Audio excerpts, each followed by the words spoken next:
तो अब हम लोग कुछ अनसोल्व्ड एग्जाम्पल को देखते हैं जो कि एनसीईआरटी में दिए गए हैं। जैसे कि पहला एग्जाम्पल है, इसमें पूछा गया what is the principle of N electric motor. मतलब इलेक्ट्रिक मोटर जो है वो किस प्रिंसिपल पर वर्क करता है ना।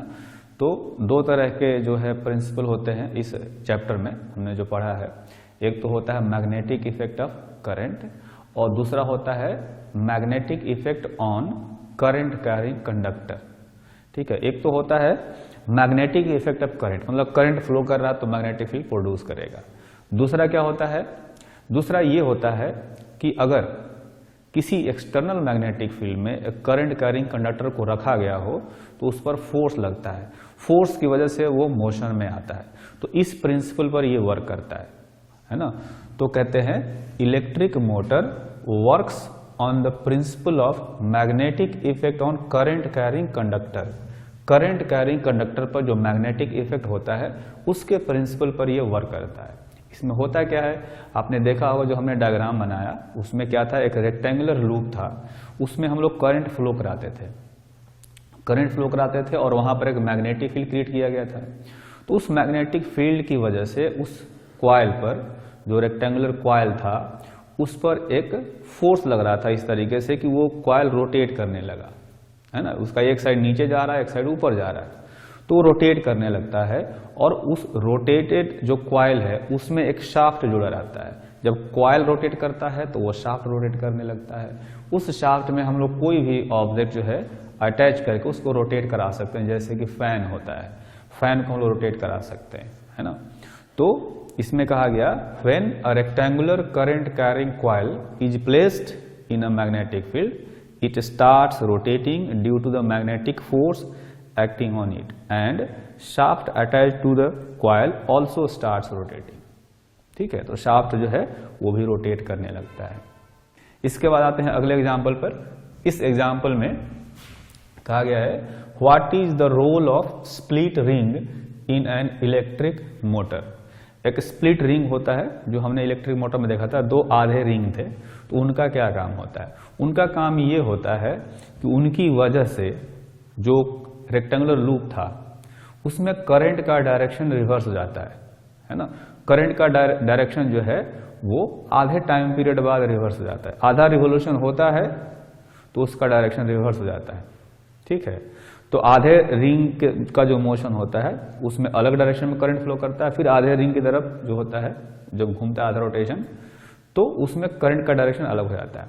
तो करंट का जो डायरेक्शन है वो रिवर्स करवाते रहता है ये जो स्प्लिट रिंग है वो, और उस करंट का जो डायरेक्शन रिवर्स होता है उसकी वजह से वो जो लूप है, जो कॉइल है रेक्टेंगुलर कॉइल, उस पर फोर्स हमेशा एक ही डायरेक्शन में लगता है, जिसकी वजह से वो सेम डायरेक्शन में रोटेट करता रहता है ना। सेम डायरेक्शन में वो रोटेट करता रहता है उस रिवर्सल की वजह से। अगर वो रिवर्स नहीं होता उस तरीके से तो वो एक ही डायरेक्शन में रिवर्स नहीं करता, कभी ऐसे रोटेट करता कभी ऐसे रोटेट करता। ठीक है, तो बार बार चूंकि करंट रिवर्स होता रहता है इसकी वजह से ये एक ही डायरेक्शन में करंट जो है वो जो कॉइल है एक ही डायरेक्शन में रोटेट करता रहता है और इसीलिए मोटर जो है वर्क करता है। तो स्प्लिट रिंग का क्या काम हुआ, the split ring in electric motor act as a commutator. Commutator का मतलब हुआ कि जो है जैसे कम्युनिकेशन होता है एक पार्ट से दूसरे पार्ट में ट्रांसफर करना हो, है ना। करंट का डायरेक्शन को रिवर्स करता है, it reverses the direction of the current flowing through the coil after each half rotation of the coil. Due to this reversal of current the coil keep rotating in same direction, है ना। तो ये एक commutator जैसा काम करता है। Commutator का काम होता है कि बार बार जो है वो करंट के डायरेक्शन को रिवर्स कर देता है और उस रिवर्सल की वजह से जो कॉइल है उस पर एक ही डायरेक्शन में हमेशा फोर्स लगता है, तो एक ही डायरेक्शन में वो रोटेट करता रहता है। ठीक है, जिससे कि मोटर जो है सही तरीके से अपना काम करता है। कुछ और एग्जाम्पल्स को सोल्व करके देखते हैं। जैसे देखेंगे ये पहला एग्जाम्पल है, इसमें पूछा गया है explain different ways to induce current in a coil. ठीक, मतलब किसी कॉइल में कितने तरीके से करंट इंड्यूस किया जा सकता है वो तरीके हमें बताने हैं। ठीक।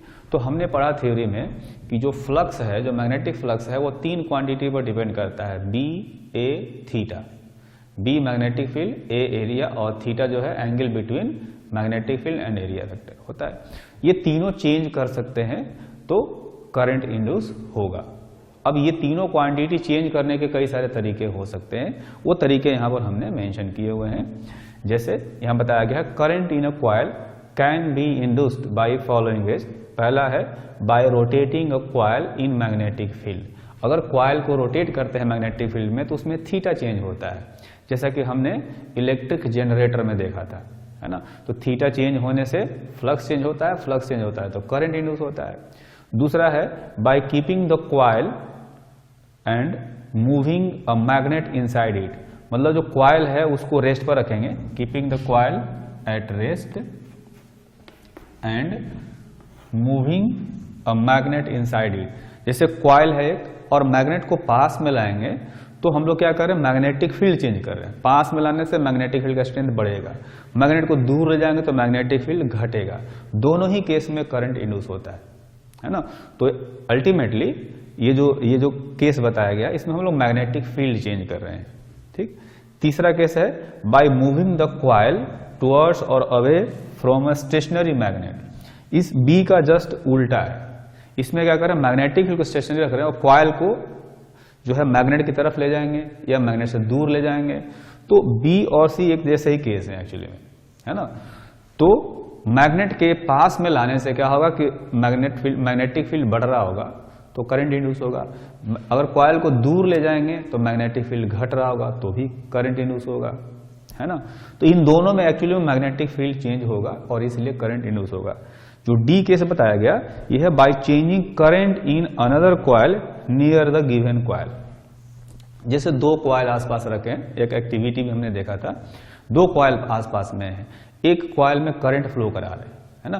तो उसमें करंट अगर चेंज करेंगे तो उसकी वजह से यहां पर मैग्नेटिक फील्ड चेंज होगा इस कॉइल के पास में, और यहां पर मैग्नेटिक फील्ड चेंज होगा तो इसमें करंट इंड्यूस होगा, है ना। तो तीसरा केस ये हो गया। इन तीनों में एक्चुअली में मैग्नेटिक फील्ड चेंज किया जा रहा है। तो मैग्नेटिक फील्ड चेंज करने के ये 3 तरीके बताए गए। अगर कोई और भी तरीका हो तो और भी तरीके से कर सकते हैं, और कई सारे तरीके हो सकते हैं, है ना। तो वो एक अलग केस भी लिखा है by changing magnetic field around the coil. किसी और तरीके से मैग्नेटिक फील्ड का स्ट्रेंथ चेंज कर सकते हैं, वो चेंज करेंगे तो करंट इंड्यूस होगा। और एक केस बताया by changing area of the coil. तो पहला वाला केस था जिसमें थीटा चेंज कर रहे थे, एंगल चेंज कर रहे थे। बाकी ये चारों केस जो है ये मैग्नेटिक फील्ड चेंज करने वाले हैं, और एक है एरिया चेंज करने वाला। तो मैग्नेटिक फील्ड, एरिया और थीटा ये तीनों चेंज करेंगे तो करंट इंड्यूस होता है। और वही तीनों का केस जो है यहाँ पर तरीके अलग अलग तरीके के 5 केस बता दिए गए, ठीक है। अच्छा, इसके बाद आते हैं अगला एग्जाम्पल। ये जो एग्जाम्पल है ये रटने वाला है ना, ध्यान रखना है इसमें ज्यादा कुछ समझने लायक नहीं है। तो इसमें क्या कहा गया, name some sources of direct current. Direct current produce करने वाले कौन कौन से सोर्सेज हो सकते हैं। जैसा कि मैंने डायरेक्ट करंट में बताया कि डायरेक्ट करंट में करंट का डायरेक्शन चेंज नहीं होता है, कई बार उसका मैग्नीट्यूड भी चेंज नहीं होता है, मैग्नीट्यूड और डायरेक्शन दोनों फिक्स्ड रहते हैं। तो वैसे करंट को हम लोग कहते हैं direct current. Direct current produce करने वाले जो सोर्सेज हैं, जैसे आप लोग टॉर्च में जो बैटरी यूज करते हैं वो हो गया, कार में जो बैटरी यूज करते हैं वो हो गया, डीसी जनरेटर भी होते हैं, है ना। तो डीसी जनरेटर जो है उसमें क्या करते हैं, आपने देखा कि एसी जनरेटर में 2 रिंग यूज किया गया था, है ना। जो शाफ्ट था, जो एक्सिल था, उस पर 2 रिंग रखे गए थे, कंप्लीट रिंग थे। डीसी जनरेटर में क्या होता है, हाफ रिंग यूज करते हैं, जैसे कि हमने मोटर में यूज किया था उसी टाइप से। तो वो जो है करंट का सेम डायरेक्शन रखता है, इसलिए डीसी जनरेटर कहलाता है ना। तो ये 3 सोर्सेज हैं, जैसे कार का बैटरी हो गया, ड्राई सेल्स हो गया, डीसी जनरेटर हो गया। तो ये 3 सोर्सेज हैं जो डायरेक्ट करंट को प्रोड्यूस करते हैं। उसके बाद अगला एग्जांपल में पूछा गया which sources produce alternating current. Alternating current मतलब जिसमें डायरेक्शन बार बार रिवर्स होता रहता है ना। तो उसको प्रोड्यूस करने वाले कौन कौन से सोर्सेज हैं, पावर हाउस जनरेटर्स, जहां पर पावर जनरेशन होता है, जैसे हाइड्रो पावर हो गया, विंड पावर हो गया। तो पावर हाउस जनरेटर से वहां पर जो सोर्सेज होते हैं, पावर हाउस जनरेटर जो हैं ये AC करंट प्रोड्यूस करते हैं। जो डायनेमोज होते हैं, जैसे साइकिल में यूज करते हैं, है ना, बाईसाइकिल में डायनेमोज होते हैं, तो वो डायनेमो जो है वो जो है AC करंट प्रोड्यूस करते हैं। कार अल्टरनेटर्स ये भी जो है AC करंट प्रोड्यूस करते हैं। तो ये दोनों ही जो क्वेश्चन है इसमें ये सोर्सेज के नाम याद रखने हैं, एक तरह से कह सकते हैं कि आप रट सकते हैं इनको, है ना। तो याद कर लेंगे तो क्वेश्चन का आंसर बताया जा सकता है।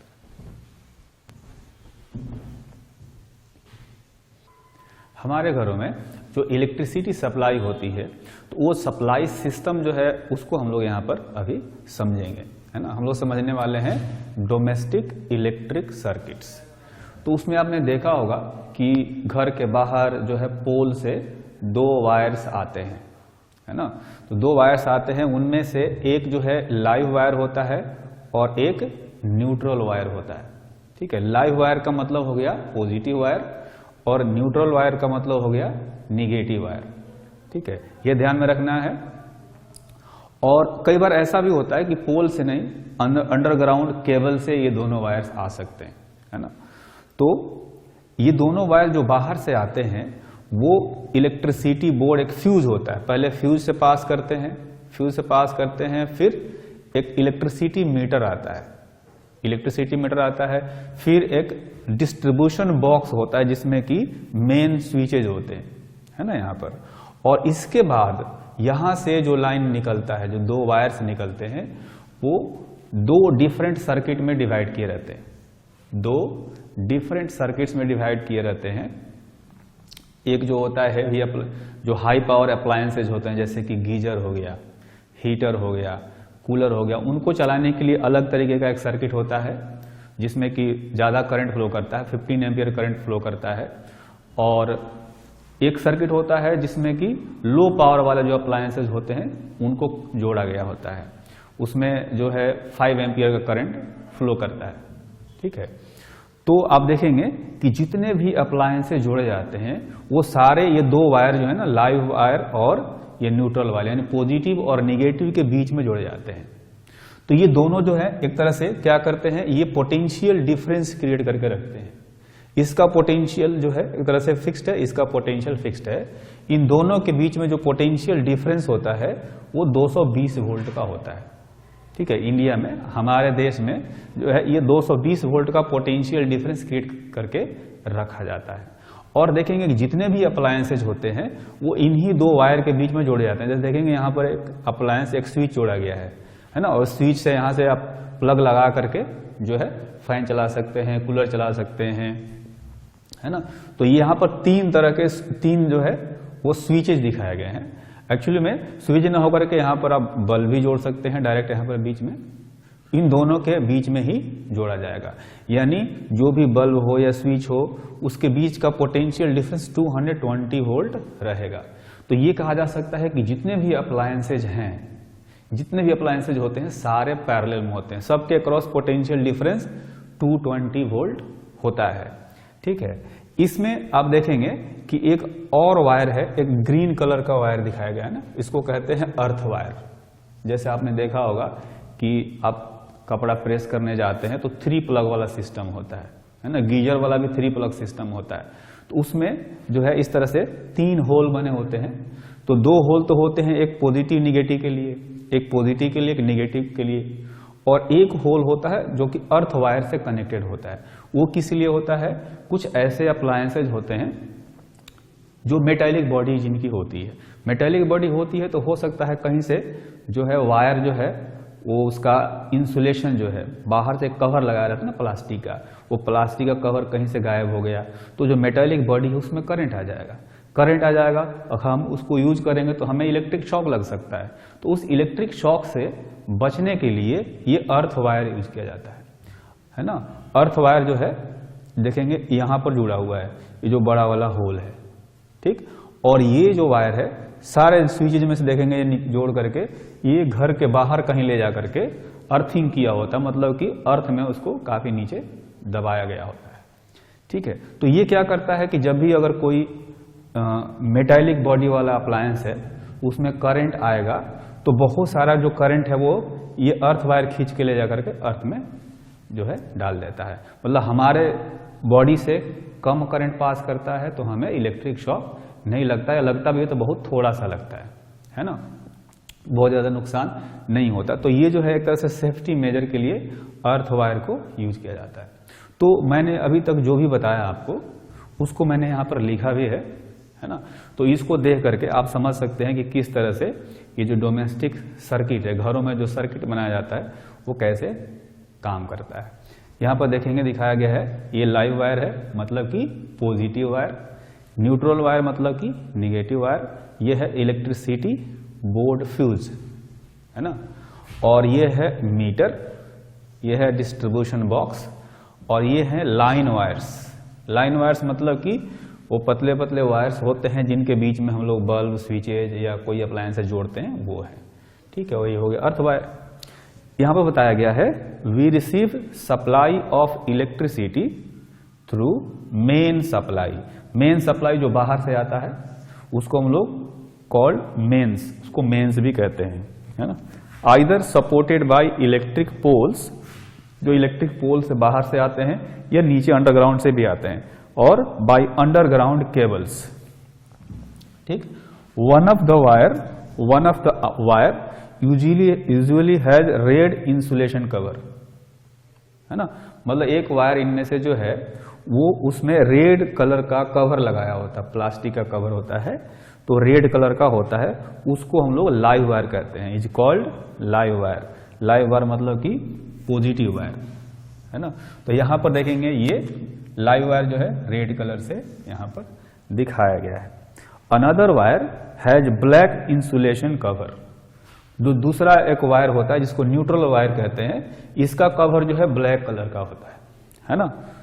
तो ये एक्चुअली में क्या होता है, ये निगेटिव वायर होता है। Another wire has black insulation cover is called neutral wire और निगेटिव वायर।